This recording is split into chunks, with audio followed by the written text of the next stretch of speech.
today we're going to look at Chernobyl, and we're actually going to dive into it. You've already been reading about it, which is great. And up on the screen, you should see a picture of Chernobyl before the nuclear disaster and after the disaster. Speaking of which, let me show you some pictures of the before and after. These are pretty interesting.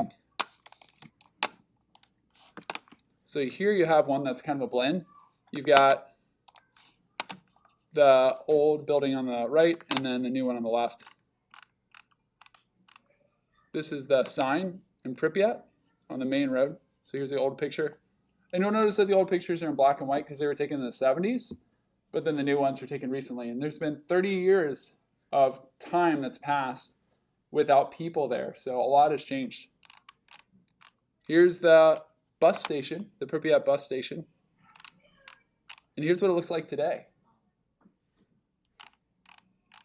This is the post office. What it looks like today. It's amazing, isn't it? Sad. Yeah, sad too. These are all phone booths. Remember what those were? Yeah. This is what they look like today. Oh, that sucks. Okay. This is the swimming pool, obviously. I've seen this one. And then look at what it looks like today. This is the cafe. Oh. Same cafe. That did not look like a cafe. This is the lake. Yeah. That's what it looks like today. It looks better. This is the corner of Kurchatov Street and Lenin Avenue. And then that's that same place. Oh, it's the same. The Palace of Culture on Snowy Winter Day. And that same place today.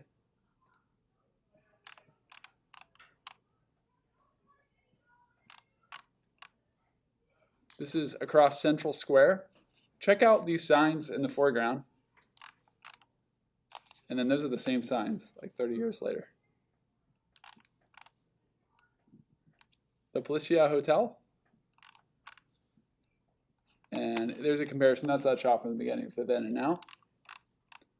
Here's another shot of the Policia Hotel and City Administration Building. And then that view's got trees in it. This is a department store with large glass frontage. And that's the same department store. You can still see the signs. The amusement park. There's a building here. It's back here. It's just that the trees are covering it. This is the Tree of Nations. Ironically, the Tree of Nations is surrounded by trees. This is Lenin Avenue. The meat, fish, and vegetable store. That same store. A mosaic on the side of a store along Lenin Avenue. And then there's the same mosaic. This is a cinema. There it is again. Check out the sign here and see what it looks like as time passes.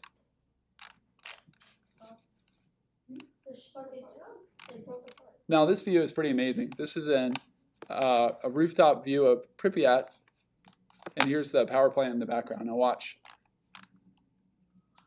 Isn't it amazing how all the trees have come up in 30 years? And finally, this is what it looks like inside the reactor hall, or what it had looked like when it first was finished. And then this is what it looks like now. So you can see a lot has changed. So get your pencil ready because we're going to take a lot of notes and mark it up, so hopefully it makes sense today. We're also going to watch a video clip.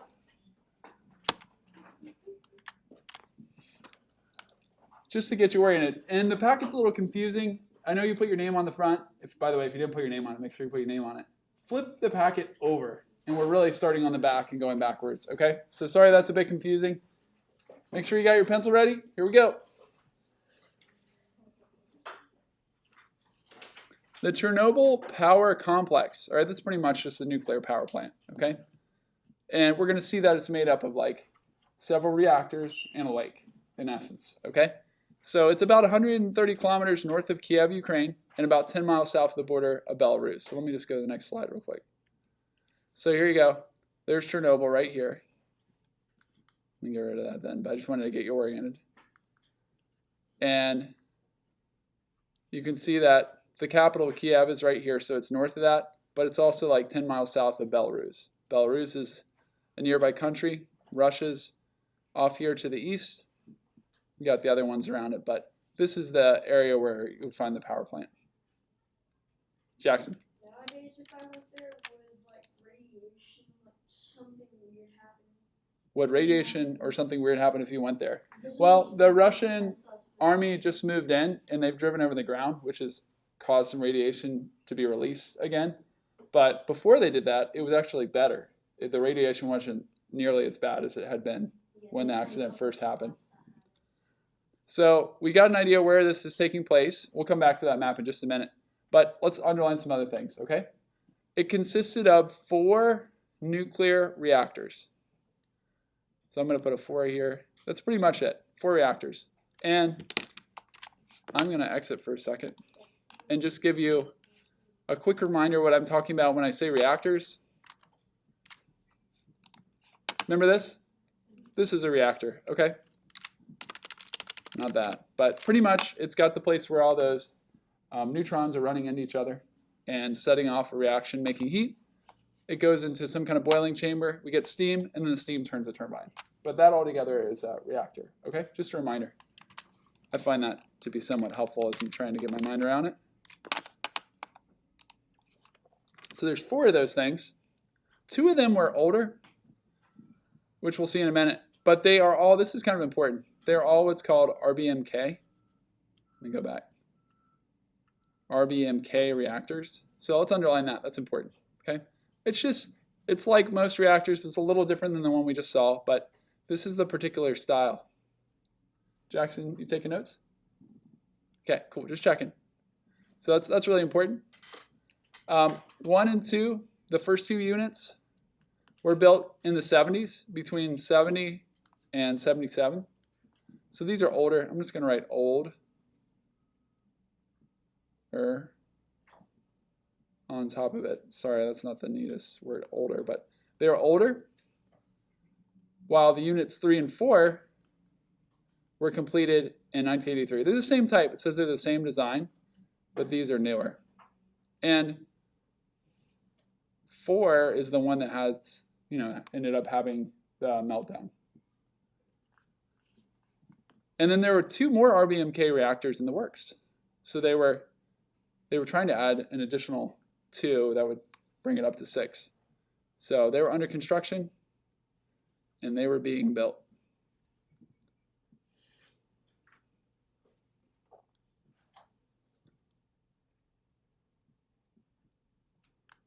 And that's when the accident happened. While they were, well, I should say it this way: they were being built at the time the accident happened.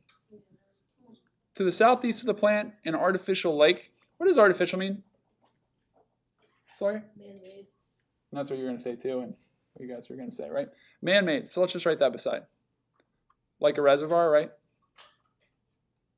Man-made. There's an artificial man-made lake. All right, I'm going to draw a little picture of it down here. You can draw it down there too. I'm just going to write lake. And it's about 11 square miles. Its purpose was to provide cooling water for the reactor. So this is just a little schematic, a little diagram to help us remember. This is, believe it or not, that's supposed to be a reactor, so use your imagination. And the lake was situated by the Pripyat River. That's also the name of a town. That the river filled the lake, and then the lake was used to cool the reactor. So really, this Chernobyl power complex is 4 reactors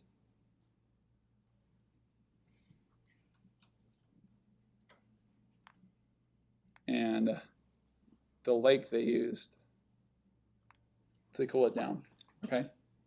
maybe you could exclude the lake, but I'm just going to add it in there. That's what they're talking about when they mean the complex. Okay.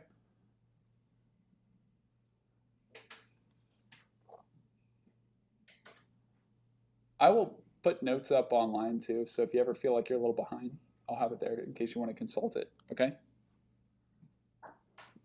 Now let's pop over to where this took place. This is the area of Ukraine, and it's described as woodland. So underline woodland. We just saw the pictures with all the trees, right? So it's a forested area. I'm just going to write forest. In fact, did you read about this? Like in recent times, lots of animals have come back in. You didn't? Yeah. Okay. Anybody ever watch Planet Earth before? Have you ever seen that? If you haven't, they're really neat. But the Planet Earth 2 has footage of the animals coming back to Chernobyl, and they're actually doing really well because it's like a sanctuary from people. There's been nobody there for 30 years, so they can just go in and do their normal animal thing, to use the scientific terms. It has a low population density. The area where the plant is has a low population density. What does that mean? Low population density. Well, There's not many people there. is that what you guys are going to say too? Yeah. Okay. Not many. Why wouldn't you want to have a lot of people near the power plant? Why would that be an advantage? What do you think? Go ahead, Bo. Because I could die and nobody would really know about it. Yeah. Is that what you're going to say too, Christina? You weren't? Oh, I thought you were raising your hand. Sorry. Yep. Yeah, there's not many people there, so not as many people will be hurt. But there are people there, okay? About 2 miles away from the reactor in Pripyat, there were 49,000 people. So this is one town, Pripyat. Pripyat is right here. I don't know if you can see it. Let me change my laser pointer. Do you see the town of Pripyat right here? Okay. So there's 49,000 people there. That's a lot. And then they say inhabitants, but that just means people. So I'm going to write people beside it. And the old town of Chernobyl, it's smaller, but it's still got 12,500 people in it. So that's about 60,000 people. Pripyat is only 2 miles from Chernobyl, but together those two have about 60,000 people. Now it says within a 15-mile radius. Let's do a little math really quick. Go up to the corner here. Do your best to draw a circle. Right? When they say radius, some of you probably remember this. Radius goes from the center of the circle to the outside, right? I'm going to draw a dashed line, or try to. This line right here is a radius. So if that radius, if this were a 15-mile mark, that would be all this area. It would include all this area. Okay, so let's just put it on the map really quick. Now, this isn't to scale. It might be bigger than this. I'm just going to draw one, okay? Let's do a circle.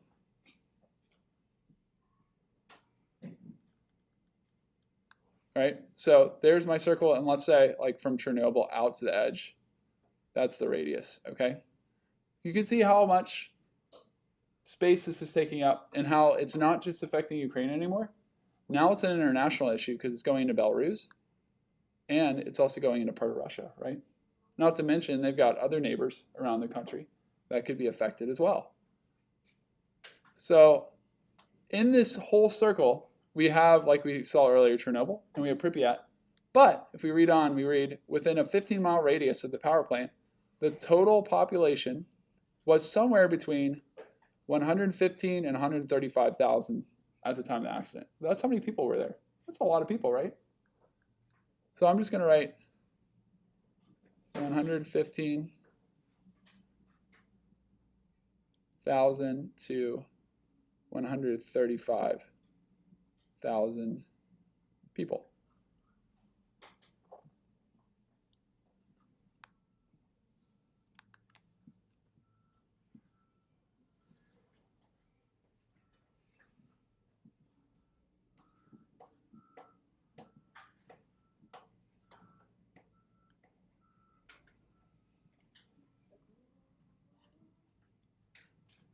When? All right, now we get into some of the juicy details of why this happened, okay?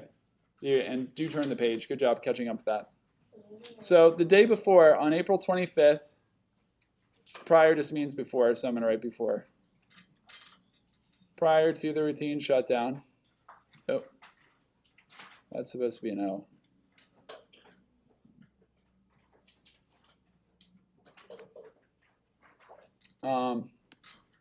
The reactor crew at Chernobyl 4, so let's circle this. This is important. Actually, I'm going to highlight it.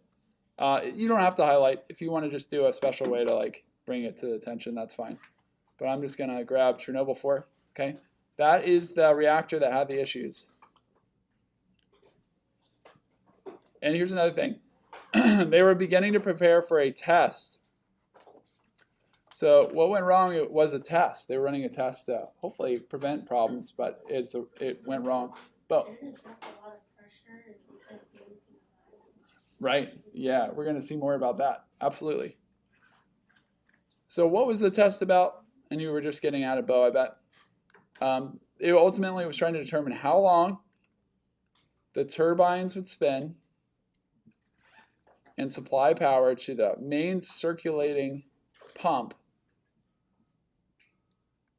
if following a loss of main electrical power. So if they lost power for some reason, they came under attack, maybe the power grid just failed, something happened. How long would the turbines keep spinning, and how long could the turbines provide power to keep things going? That was important because they did have a backup, which we'll see in just a minute, but it took some time for the backup to kick in to get it going again. So they needed to figure it out. Just a couple of words. Just remember the turbines. Remember the spinning things that are connected to the stem that generates electricity. Or not the stem, to the shaft that generates electricity. And then circulating just means that it's going around. How many of you have ever been in the gym and heard like the loud thumping noises in the ceiling before? Like because the air is going around there? It sounds like somebody's like in the vents up there or in the ducts. Have you ever been in your home and it sounds like someone's in there but it's just the air going around? Or your heart has a circulation system, pumps stuff around. So that's what they mean by circulating, but only the circulating pumps were circulating. Look at this really quick. And I'm gonna highlight this real quick. I'm gonna go back, but I might as well highlight it anyway. Highlighter, and I want blue. See what's being circulated? There's water coming in from that lake being pumped. If you have a highlighter or something, or you want to highlight it along, that's fine. It's coming into the steam separator, and then it's being pumped into the reactor. And it cools the reactor down to prevent problems, overheating problems. But it also provides the steam that runs the turbine, okay? But they need that water to be in there to cool it down because if it overheats, that could be a huge problem. That could be a real problem, okay? So that's why they're running the test to see if it's still going to be able, if the turbine will have enough energy to keep running and keep pumping the water in the event that the power gets shut off. I'm going to pop over for one more or a couple more highlights on this other page. We'll go back to the other one in just a minute, okay? This test had been carried out at Chernobyl the previous year. So I'm just going to highlight previous year, maybe test. But, and it's a big but, it didn't work. So the test, I'm going to make a little note here.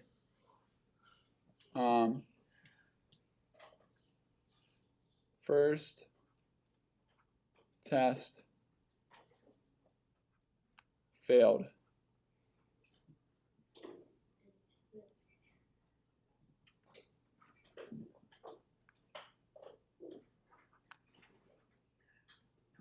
Now, trying again. So they've never had a successful test on this thing. And that's an important piece of information. All right, a couple other things. A series of operator actions, including the disabling of the automatic shutdown mechanism. Operator, let's draw a little person here.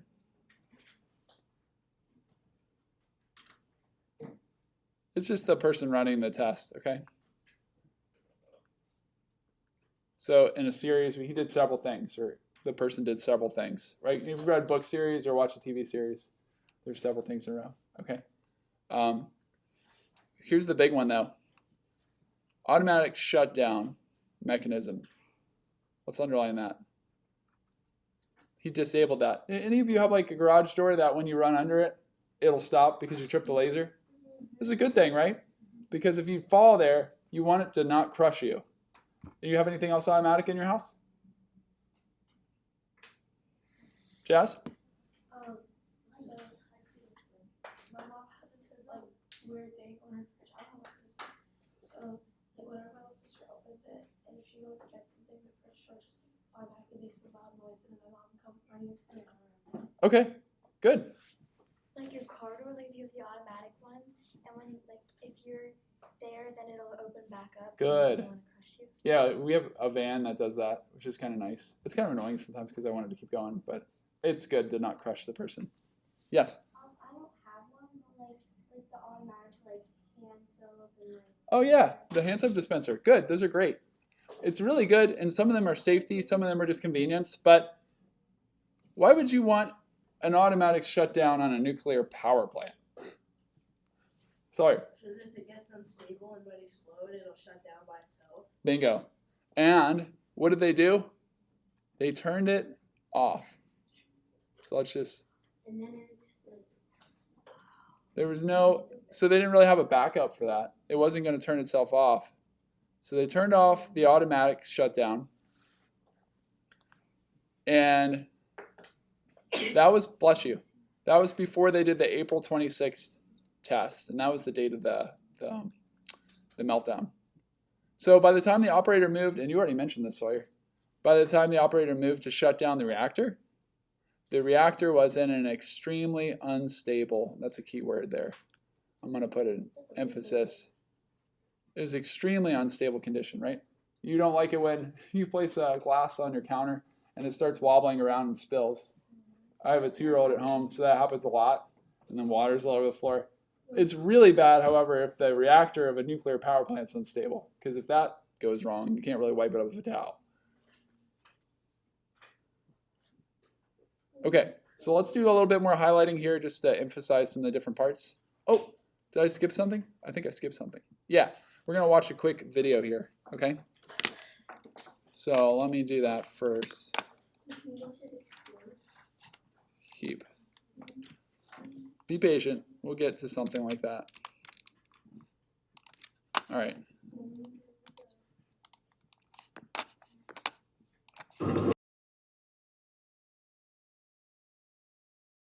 How many times did they try the test unsuccessfully altogether? And how many times did they try it before the nuclear meltdown?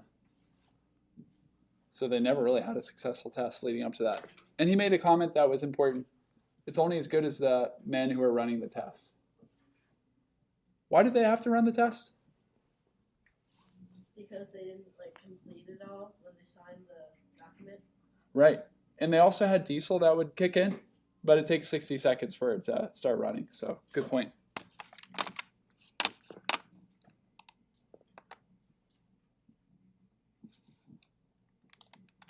All right, let's highlight a few things just so you understand the RBMK reactor. If you have a highlighter, you can use it. If not, that's totally fine. You can use your pencil to describe it or to grab the parts. So the fuel bundles, this is where the uranium would be housed.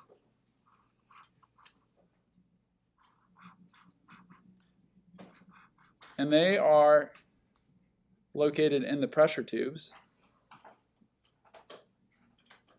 Beside them, they have control rods. Do you remember control rods from the other day? They slide those down to absorb some of the neutrons so it doesn't react as much. They're right beside them.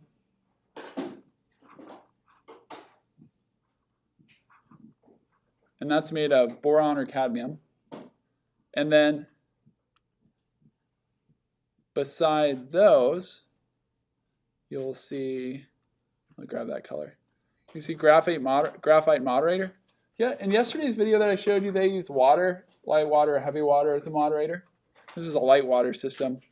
But in this one, they also use graphite to slow down the neutrons so that they react more and they can get more power from it. So each of these is graphite, which again just helps it react more.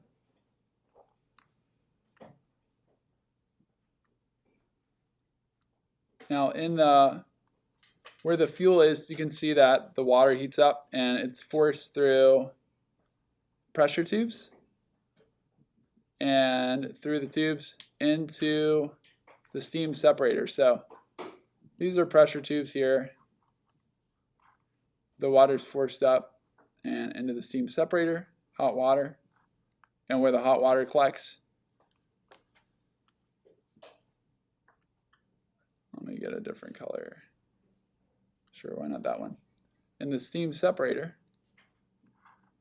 you get steam, and it goes down the pipe, through the turbine, spins the turbine, and then it condenses and turns back into water and goes back around again.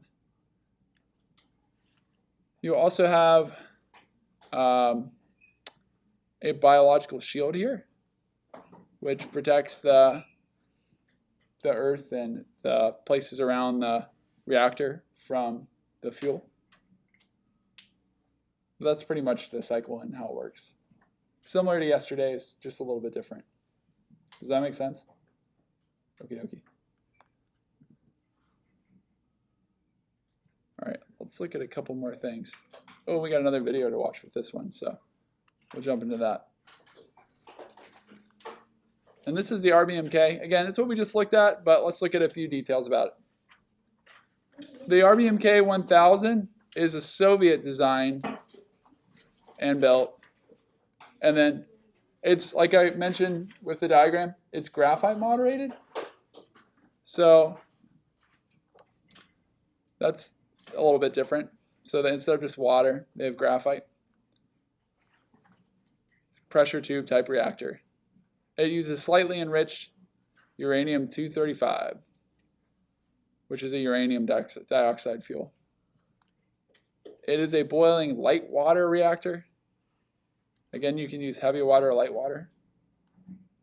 And it has 2 loops feeding steam directly to the turbines. Water pumped to the bottom of the fuel channels boils as it moves up the pressure tubes, producing steam which feeds 2 500 megawatt turbines. So there's 2 of those things. The water acts as a coolant, so this is probably important. Let's circle this, because most of this other stuff is pretty much what the diagram showed us. The water is a coolant,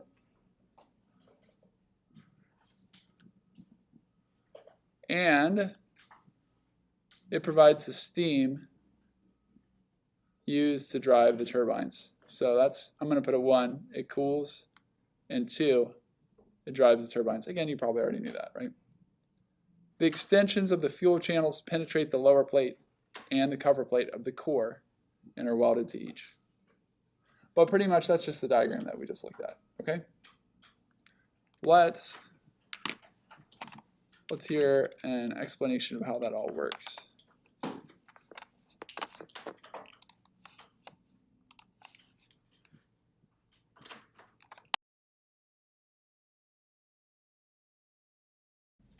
The moderator, the function of which is to slow down neutrons to make them more efficient in producing fission in the fuel.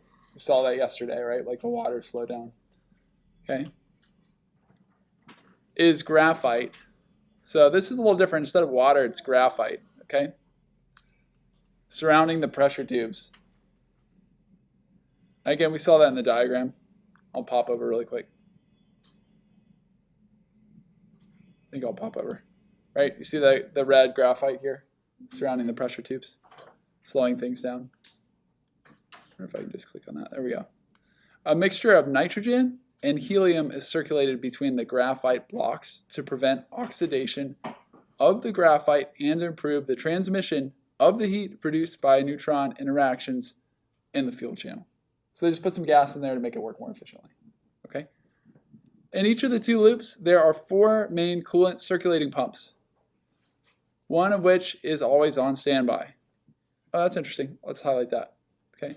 So in the 2 loops,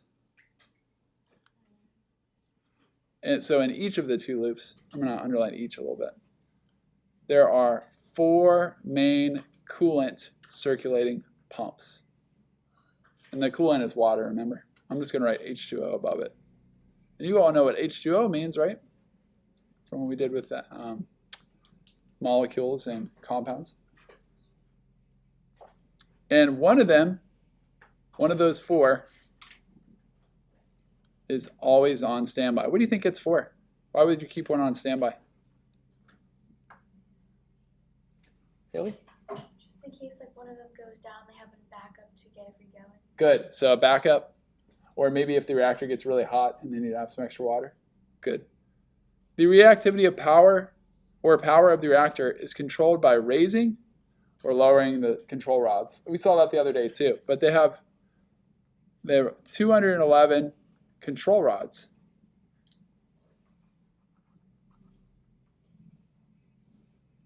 Do you remember that from the little video yesterday? The control rods they put in and pulled out to slow down the reaction? Okay. All right. So that's something they use there. Which, when lowered into the moderator, they absorb neutrons and reduce the fission rate. The power output of this reactor, and this is important, you'll see, is 3,200 megawatts.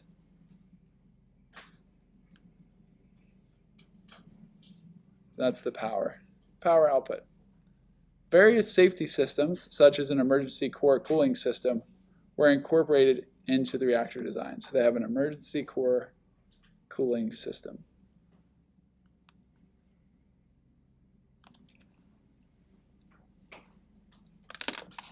So let us watch another clip.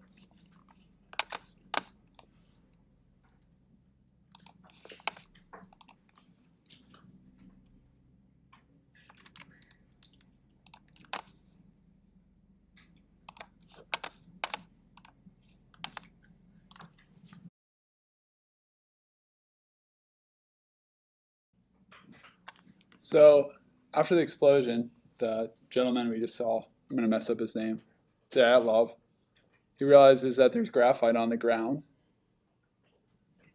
What does it look like? What did you notice about it? Allison? Okay. Yeah. What else? Xavier? It's orange and glowing. It's hot or it's radioactive, right? Jackson? Yeah, it's broken up into pieces, right? Mm-hmm. And it like, when you crunched it, it kind of sounded like almost like glass was crunching underneath. It must have been like really hard. Well, I think it was glass, and that where the windows busted out that he was walking on, those pieces of graphite were on the ground. So what is his face showing? What does he realize when that happens, that they were, and maybe he was having a hard time believing before?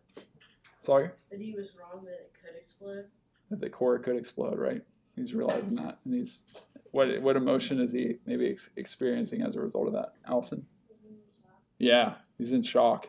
He didn't think that was possible. It's like beyond the worst nightmare, right? That's really bad. We got a few more minutes. Cool. Okay. That's kind of a gripping scene, isn't it?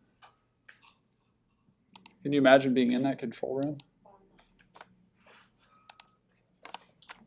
We'll do one more slide, and I think that'll be it for today. The accident destroyed the Chernobyl 4 reactor. Yeah, thank you for staying on with us. Turn that page. The accident destroyed the Chernobyl 4 reactor, unfortunately killing 30 operators and firemen, right? Within 3 months, and several further deaths later.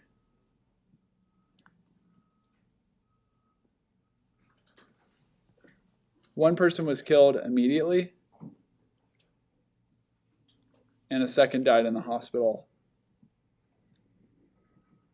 soon after from injuries. Acute radiation syndrome was originally confirmed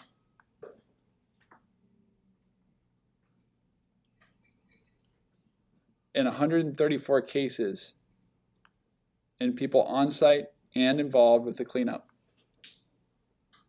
Of the 134, 28 people died as a result of ARS within a few weeks. So we have several groups. We had 30. I'm just going to put immediate.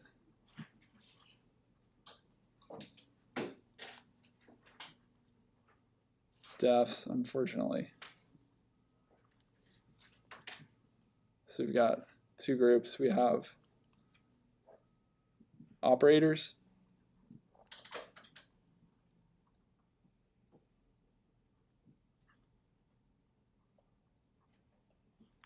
We have firemen.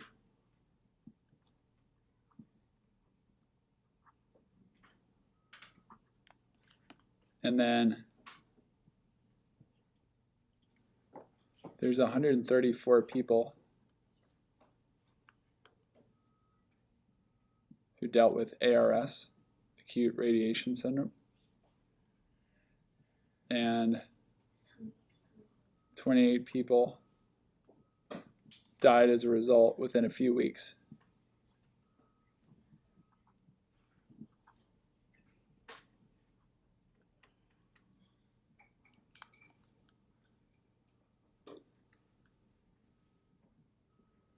Nobody off-site suffered from acute radiation effects, although a significant but uncertain fraction of the thyroid cancer diagnosed since the accident in patients who were children at the time are likely to be due to intake of radioactive iodine fallout. All right, so there's probably a third group. So there's kind of a sliding scale. There were people that immediately died. There were people that were affected and died a few weeks later. And who knows what happened to the other 134, that probably wasn't good. And then there was like a last camp that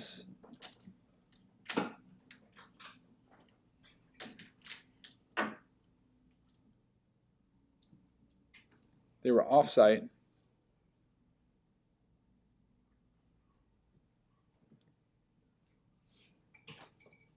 So there's probably thyroid cancer. Thyroid cancer isn't always a result of radiation, but the radiation doesn't help. So the thyroid cancer may have been a result. Okay?